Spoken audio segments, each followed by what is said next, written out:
Léonore est en difficulté dans un si grand soleil.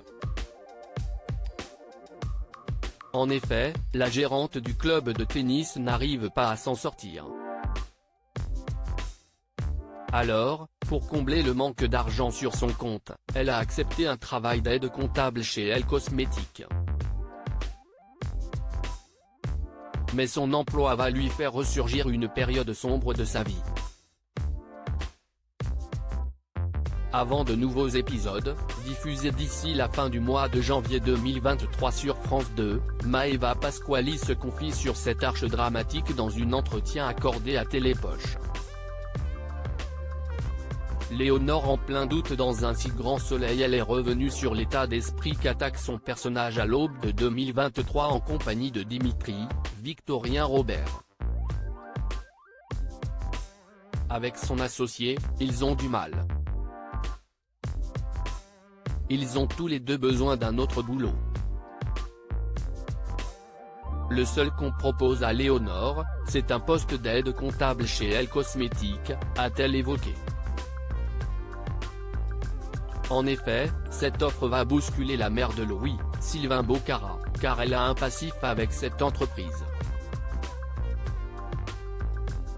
Elle est alors dans un terrible dilemme, mais la comédienne a glissé le ressenti de Léonore. Elle décide de parler de cette opportunité à Marc. Il le prend mal.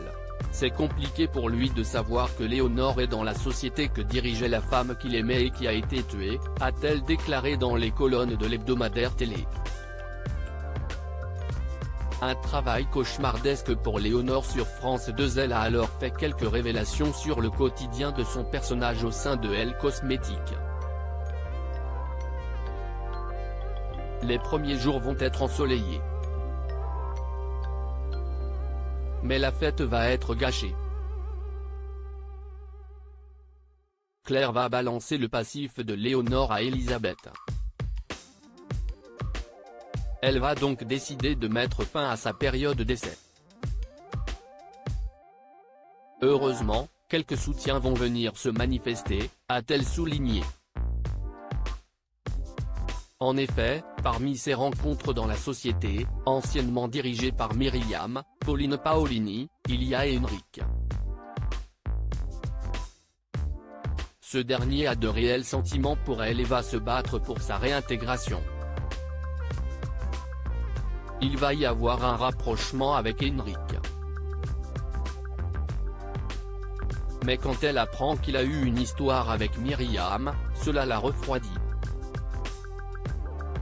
Pour une morte, elle est beaucoup trop vivante à son goût, a-t-elle conclu. Est-ce que cette relation va être bénéfique? La suite des aventures des habitants de Montpellier est à retrouver dans les prochains épisodes de la série Un si grand soleil, diffusée du lundi au vendredi aux alentours de 20h45 sur France 2.